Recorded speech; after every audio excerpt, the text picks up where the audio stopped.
Intro ist durch, da bin ich wieder, Bruce BB2K Airsoft Channel. Heute alles zum Thema Full Auto. Ich habe das passende T-Shirt für euch angezogen, denn heute schauen wir uns die Well WE23S Minigun an. S steht hier für Short, das ist hier das Programm. Wir haben hier eine ganz kleine, kompakte Minigun in der Hand, die gerade mal so 3,4 Kilo wiegt, optisch keine Schönheit und entspricht auch nicht dem realen Vorbild der M134. Hatte ich euch ja auch mal in einem Review gezeigt. Das Teil ist von Well so konzipiert, dass es für den Airsoft-Spieler gebaut ist. Also hier wurde an alles gedacht, sodass beim Spiel man hier nicht groß rumfummeln muss, dass das alles funktioniert, sauber läuft und man ja nicht mit anderen Sachen sich beschäftigt, sondern einfach nur Spaß haben kann den ganzen Tag. Ja, das Ding ist hier reduziert auf unter 0,5 Joule, damit wir das in Deutschland auch Full Auto schießen können. Wir haben keinen großen Verlust. Das Original hat 0,7 Joule, also nur 0,2 Joule runter. Das Ganze wird von Soft Air Zone importiert für sage und schreibe 700 Euro. Eine ganze Menge Geld, aber ihr werdet, denke mal, zu 100% feststellen, zum Ende des Reviews, für 700 Euro bekommt ihr auch eine ganze Menge Spaß geliefert. Ja? Zumal man kann sagen, ihr könnt 5 AEGs bekommt ihr für 700 Euro. Denn hier sind ja 5 Läufe drin, 5 Zylinder drin, 5 Nozzle drin und so weiter. 5-mal sozusagen eine AEG und das alles in einem Teil hier. Ja, richtig geil. Und jetzt kommt's. Ich sagte 700 Euro. Ihr könnt sparen. Ja, jetzt kommt's. Ich habe mit Soft Air Zone was ausgehandelt, was ich richtig cool finde. Schaut mal unten in die Videobeschreibung rein, weil ich weiß nicht, wie lange diese Aktion läuft. Deswegen lasse ich es hier im Video raus. Ich sage nur so viel, ihr könnt definitiv sparen und 1000 Dank an Soft Air Zone, dass ihr das gemacht habt. So, fangen wir an. Lieferumfang. Wenn ihr die WE23S bestellt, wie bekommt ihr sie geliefert? Ihr kriegt sie nicht so vom Postboten in die Hand gedrückt. Soweit sind wir noch nicht. Ihr bekommt das Ganze hier in einem schwarzen Karton geliefert. So sieht das aus. Ganz schlicht, nichts irgendwie, kein Aufdruck drauf, alles ziemlich einfach gehalten. Ihr bekommt natürlich hier die Minigun mit einem 1200 Schuss Magazin.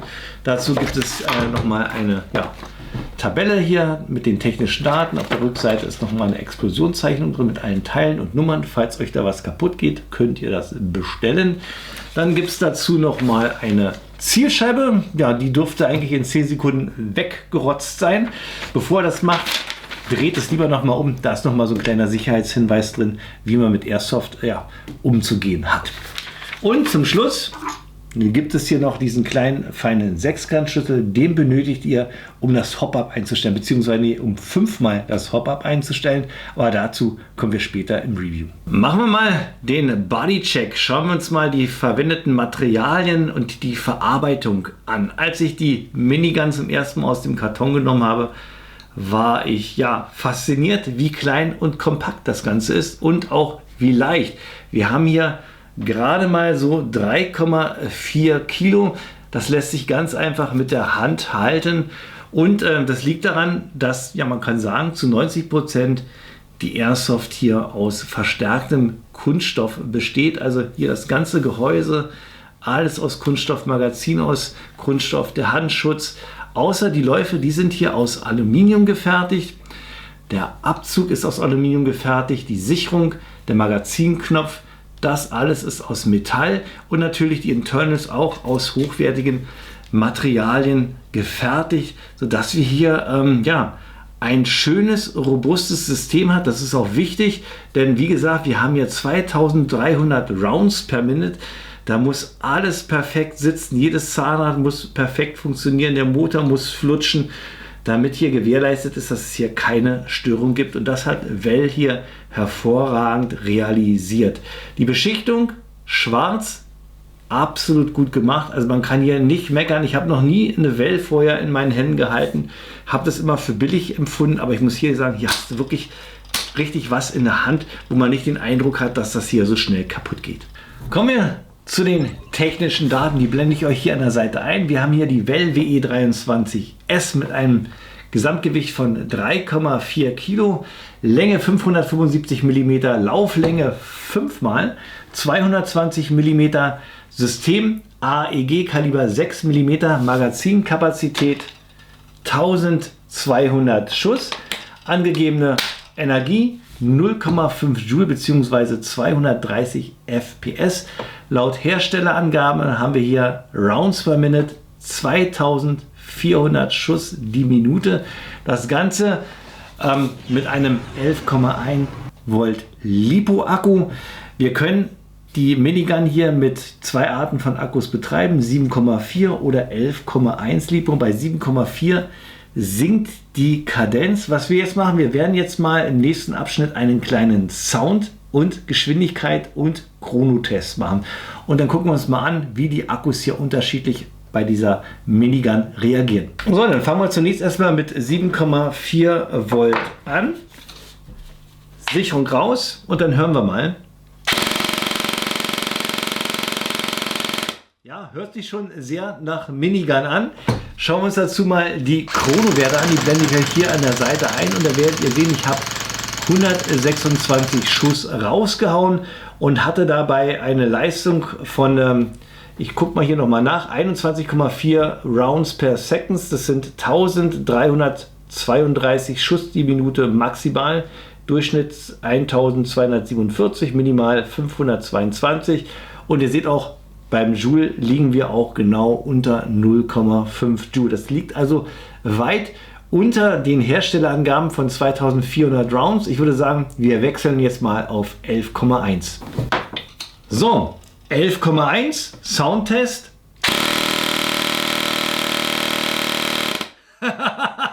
Da kommt einem gleich das Grinsen wesentlich schneller. Und jetzt ziehen wir uns dazu mal den Chrono rein.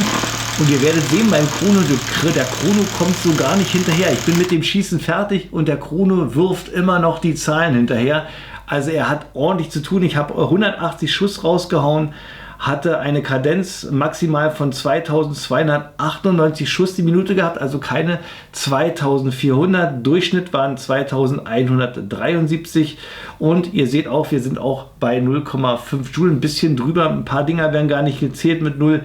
Also der Chrono hat hier schon arge Probleme, aber ihr seht, das Ding rotzt hier ohne Ende die Bibis raus. So, jetzt kommen wir mal zu einem anderen Thema. Wie gesagt, konzipiert für 11,1 Joule habe ich jetzt hier mal den Turbo in meinen Händen. Ich habe hier einen 14,8 Volt LiPo Akku. Das Ding belastet hier die Minigun ohne Ende. Von daher mache ich das jetzt nur einmal, um euch zu zeigen, was hier möglich ist. Man müsste vielleicht mal mit Well prüfen lassen, ob man da auch mal ein passendes System bekommt mit 14,8, denn das Ding ist jetzt die wahre Minigun. Ich baue das mal ein und dann sehen wir uns gleich wieder. So, Monster ist verbaut, Sicherung raus und jetzt hört mal.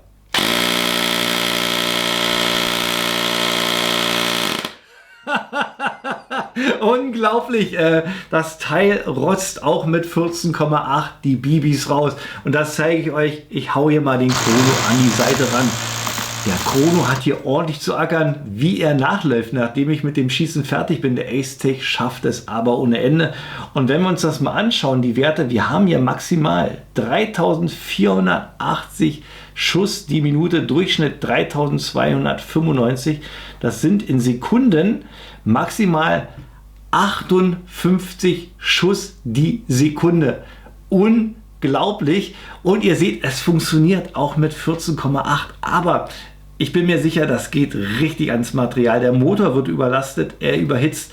Die Zahnräder werden richtig gefordert. Das ganze System hier vorne, denke ich mal, wird nicht so beansprucht. Aber ich denke mal, hinten Motor und Getriebe, das ist, müsste man mal schauen, ob man das auch offiziell mal umbauen könnte auf 14,8. Ihr seht, es macht Spaß. Ich mach's nochmal. Mega genial.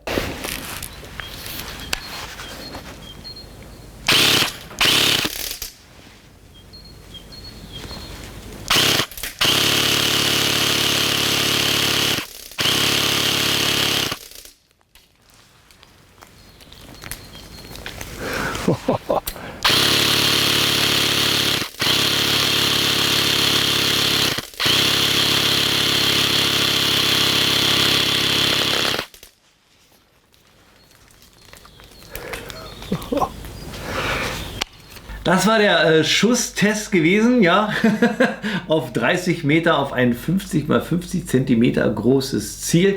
Ich habe ungefähr 500 Schuss in das Magazin geladen. Ihr habt gesehen, 138 haben es auf die Zielscheibe geschafft. Alles andere ist an der Zielscheibe vorbeigegangen. Und vielleicht habt ihr es auch gesehen oder gehört, die Bibis sind alle wieder zurückgekommen, denn die haben die Kunststoffscheibe getroffen, sind abgeprallt und wieder zurück. Schade, dass diese Bibis hier, die sind zwar bio, schöner wäre es, wenn das Rasendünger gewesen wäre, dann hätte ich bei diesem Schusstest hier auch gleichzeitig meinen Garten schön gedüngt. Das wäre doch auch mal vielleicht eine Idee, dass man mal Rasendünger-Bibis rausbringt. Ja, nochmal zurück, ihr habt gesehen, also 138 sind auf die Scheibe gegangen. Das Hop-Up ist hier noch nicht ganz optimal eingestellt. Ich habe ja als hätte ich einen Wasserschlauch in der Hand auf das Ziel mich eingeschossen und habe auch gesehen, dass vieles hier vorbeigegangen ist, links vorbei, rechts vergangen, oben runter. Das heißt, diese 5 Läufe sind hier noch nicht optimal eingestellt. Man könnte es vielleicht so lassen, dann hätte man auf jeden Fall immer da, wo man hinzählt, auch einen Treffer und dann könnte man auch links und rechts auch noch mal ein paar Personen auch noch mitnehmen beim Airsoft-Spiel. Ich weiß noch nicht, denn das Einstellen hier ist wirklich sehr, sehr fricklich und langwierig, aber das zeige ich euch dann im Laufe des Reviews noch genauer. Schauen wir uns die WE23S mal etwas genauer an. Zunächst erstmal hier die Mündung, haben wir hier die 5 Läufe. Wir haben hier eine Endkappe, die könnt ihr abschrauben, 14 mm Negativgewinde, habe ich mal einmal gemacht, seht ihr. Die Kappen sind aus Aluminium gefertigt. Hier könnte man jetzt, wenn man wollte, einen Tracer anschrauben oder 5. Also wenn man einen kleinen bzw. 5 kleine Tracer hat, dann hat man natürlich einen richtig schönen Effekt. Ich würde mich freuen, wenn dann der Airsoft-Zulieferer wie Ace-Tech oder sogar Martina einen speziell für den WS23S baut. Einen Tracer mit Flame- und Smoke-Modus. Könnt ihr mir auch vorstellen, wie das Ganze funktioniert? Und so Ace-Tech, hört mal zu, beziehungsweise Martina, wie das funktioniert. Alle Endkappen abschrauben, dann kommt eine Montageplatte drauf. Die Kappen werden wieder festgeschraubt, sodass die Platte fest sitzt. Und dann wird die eigentliche Tracer-Einheit draufgesetzt und per Karabinerverschluss mit Rechtsdrehen arretiert. Und dann sieht das Ganze aus wie so eine Mündungsbremse, aber intern haben wir den Flame-Modus, den Chrono und vielleicht sogar den Smoke-Effekt. Und dann geht das richtig ab. Also ich hoffe, ihr habt mitgeschrieben. Das möchte ich in Zukunft sehen. Weiter geht's mit dem Handschutz. Der besteht aus Kunststoff, ist absolut hochwertig gebaut, wie der Rest der Waffe. Auch wenn ihr das anfasst, habt ihr nicht das Gefühl, dass hier irgendwas wackelt oder knarzt.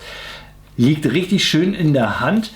Zum Ende der Läufe hin ist das auch noch erweitert, sodass ihr nicht aus Versehen hier mal wegrutscht und in die rotierenden Läufe greift. Also absolut perfekt gemacht. Wir haben hier an allen Positionen ein M-Lock-System, hier an den Seiten, unten, sodass ihr euch dann einen Griff anbringen könnt oder eine Action Cam oder was auch immer. Richtig schön gemacht.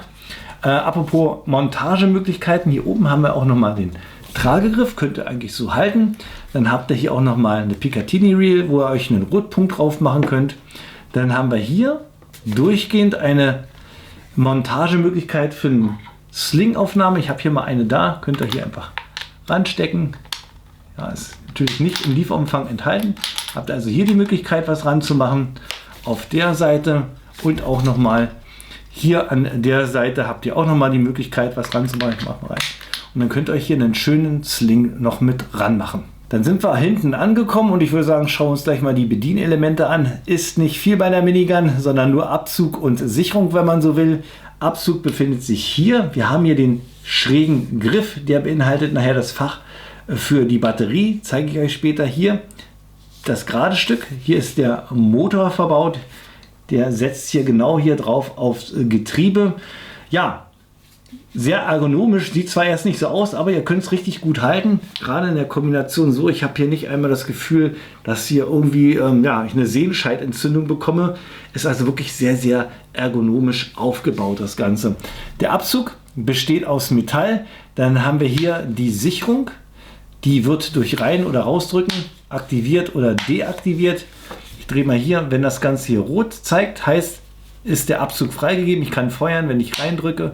Und auf der anderen Seite hier das Weiße sehe, heißt es, die Airsoft ist gesichert. Auf der rechten Seite oberhalb des Abzuges finden wir hier so eine kleine Gummikappe. Wenn ich die abmache, haben wir hier die Möglichkeit, einen externen Kabelschalter anzubringen, um die Minigun von der Ferne aus zum Schießen zu bewegen. Oder halt, wenn ihr euch eine andere Montage baut mit einer anderen Abzugseinheit, das könnt ihr dann alles über so einen Kabelschalter realisieren. Also auch hier wieder schön an den Spieler gedacht. Wandern wir ein Stück nach hinten am Griff, da haben wir hier hinten das Batteriefach, einfach den Hebel nach unten drücken, dann geht hier die Klappe auf. Nehme ich mal das Kabel raus, haben wir hier einen T-Stecker-Anschluss und auch eine ganze Menge Platz, um hier alle möglichen Akkus unterzubringen. Schauen wir uns das Magazin als nächstes an. Das befindet sich hier unten und ist wirklich absolut genial konzipiert und im Vergleich zu den anderen Airsoft Miniguns wirklich was Besonderes und wirklich für den Airsoft-Spieler ausgelegt. Das sieht so aus. Ihr habt hier den Löseknopf, drückt ihr hier drauf. Wenn man drauf drückt, könnt ihr das Ganze nach unten wegklappen. Ich nehme es mal raus. Dann haben wir hier ein Sichtfenster auf beiden Seiten, wo ihr schauen könnt, wie viel Munition ihr noch übrig habt beim Spielen. Ist hier in verschiedenen Abständen. Ihr könnt hier bis zu 1200 Schuss reinmachen. Und das Tolle, ich zeige euch das mal, wie das funktioniert. Da habt ihr hier diese kleine Klappe. Da braucht ihr hier nur innen kurz reindrücken, nichts mit Schrauben. Geht sofort auf und dann habt ihr hier das Ganze gefedert. Und das hat den Vorteil, das klappert und rasselt nicht so wie bei diesen High-Cap-Magazinen. Ich habe hier mal ein bisschen Bibis, packe ich mal rein. Ihr seht auch schnell nachzufüllen, einfach reinkippen. So. Machen wir nicht voll. Dann könnt ihr gleich sehen, wie viel ihr ungefähr eingeladen habt. Und dann nimmt ihr hier die Kappe, einfach nur reindrücken, fertig und man hört sie kaum. Also es ist nicht so, dass wenn ihr nachher auf dem Airsoft-Spiel unterwegs seid, dass man euch von der Ferne schon hört. Da kommt der Baby-Rasselbruß. Das ist schon so ein bisschen Silence, also absolut perfekt gemacht. Wie funktioniert das Ganze, wenn das Magazin jetzt eingelegt ist? Seht ihr hier dieses Zahnrad? Das setzt jetzt hier an dem Außenkranz von den Läufen auf. Wenn ihr den Motor betätigt, drehen sich die Läufe, folglich auch das Zahnrad.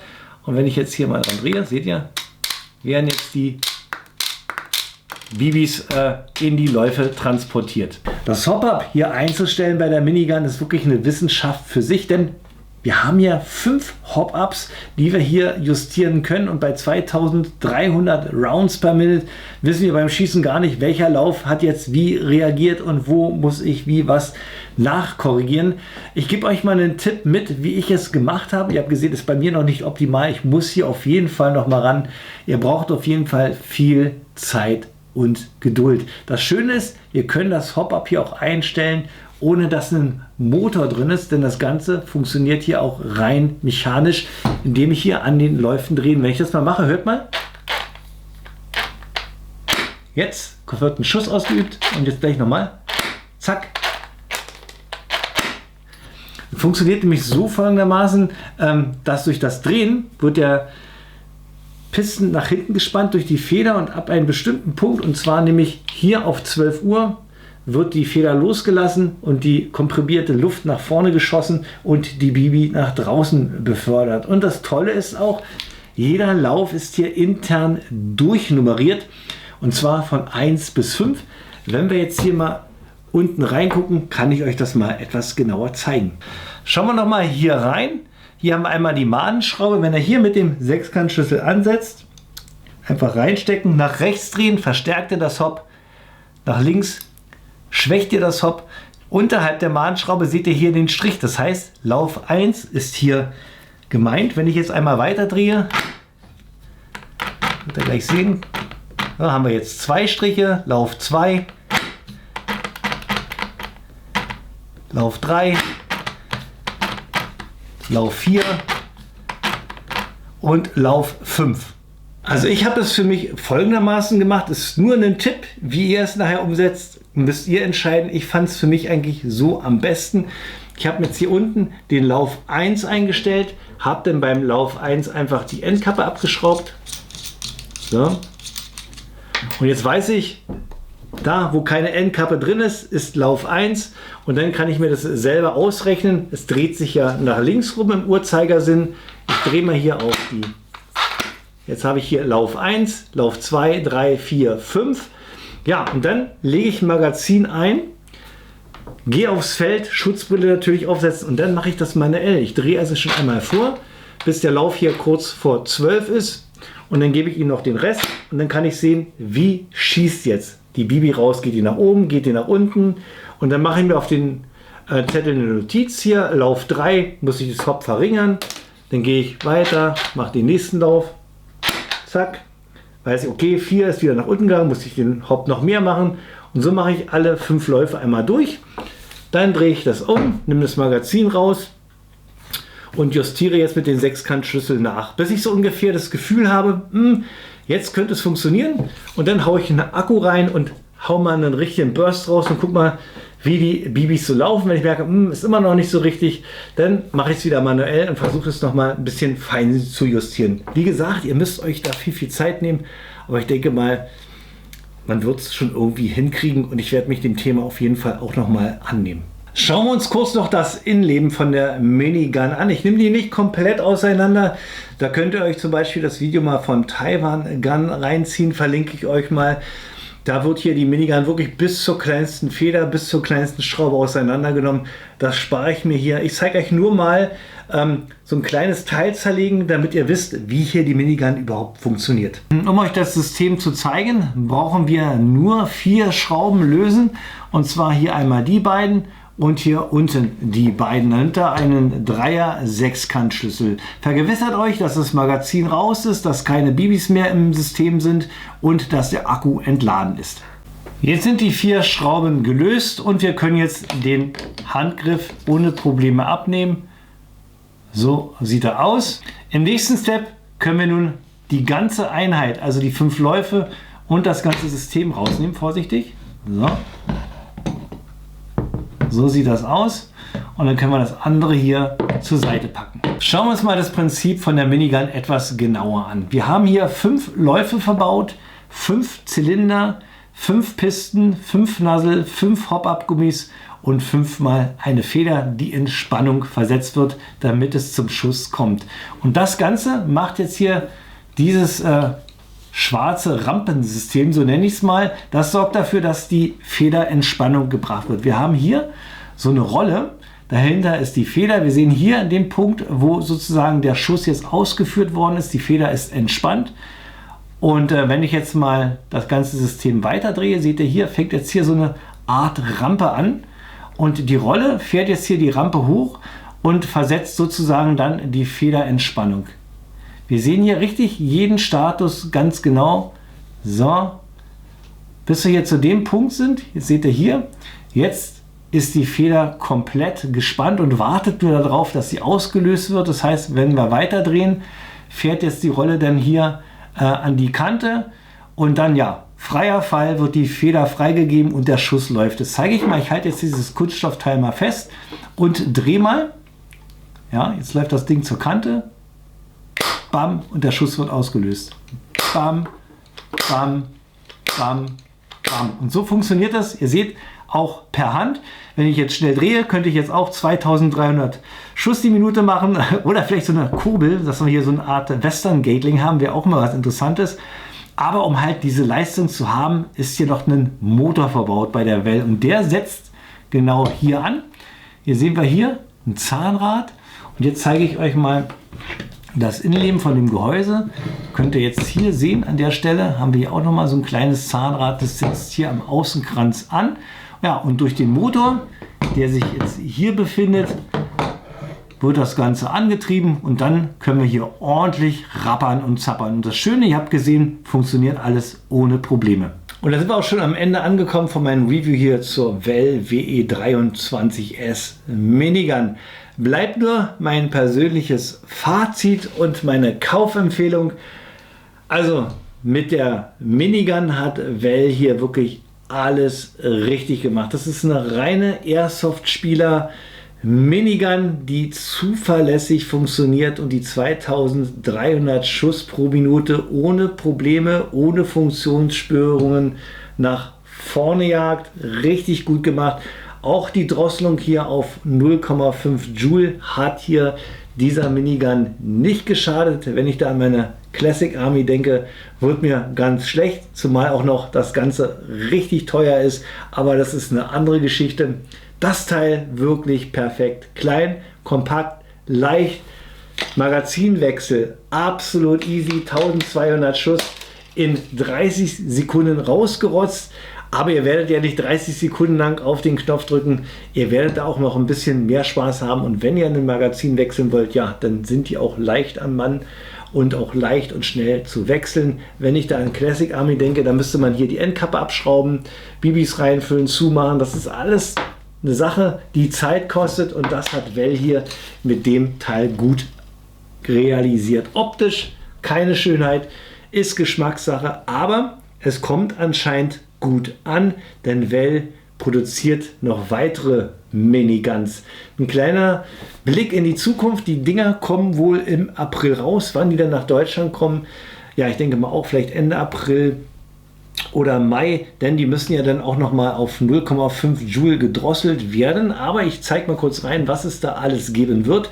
Da wird zum anderen die WE23H geben. Die sieht so aus, hat die gleiche Leistung, die gleiche Kapazität, hat aber hier den Vorteil, dass man die zum Beispiel auf einem Fahrzeug montieren kann. Man hat also hinten einen Griff, wo man per Knopfdruck dann abfeuern kann. Sieht sehr, sehr gut aus. Und dann richtig spacig, dann die WE29L. Da habt ihr den Griff hier oben und könnt das dann so transportieren. Und zum Schluss die WE23 Plus. Die ist ein bisschen länger als hier die WE23S und bietet statt einem 1200 Schuss Magazin ein 2300 Schuss Magazin. Ja, richtig cool. Also ihr seht, kommt gut an. Well produziert hier noch mehr nach. Vielleicht kommt von Well auch mal eine authentische Minigun, die so aussieht wie eine M134. Wer weiß, was die Zukunft da bringt. Jedenfalls ist dieses System absolut robust, zuverlässig und hält eine ganze Menge aus. Also wenn ihr 700 € ausgeben möchtet und gerne eine Minigun haben möchtet, die ja ein Grinsen ins Gesicht erzeugt, dann seid ihr bei der Well Minigun auf jeden Fall richtig bedient. Wer sparen will, schaut mal unten in die Videobeschreibung, da habe ich euch Infos mal hinterlegt. Wenn da nichts mehr steht, dann ist die Aktion bei Softair Zone leider zu Ende. Apropos Ende, das Ende von diesem Review ist erreicht. Ich hoffe, euch hat es Spaß gemacht, euch hat es gefallen. Solltet ihr noch Fragen haben, Hinweise, Tipps und Tricks, haut das da unten alles in die Kommentare rein. Ich denke mal, für die Leute, die dann doch noch ein bisschen zögern, jetzt Geld auszugeben für dieses Spaßteil, die können sich da unten auch noch informieren. Wir sind eine Community, wir müssen zusammenhalten, also alle Pros und Kontras, haut die unten rein. Kann ja sein, dass ich irgendwas erzählt habe, was Blödsinn ist oder ich habe irgendwas vergessen. Schreibt es unten in die Kommentare. So, das war's von mir gewesen. Bruce BB2K Airsoft Channel bleibt mein letztes Wort. Wer meinen Kanal noch nicht abonniert hat, klickt mal da oben drauf und dann gibt es ein weiteres Review wieder. Wir sehen uns beim nächsten Review wieder. Macht's gut, euer Bruce. Ihr seht, Brille ist auf. Das heißt, das Ende werde ich noch mal mit ein bisschen Sound würzen.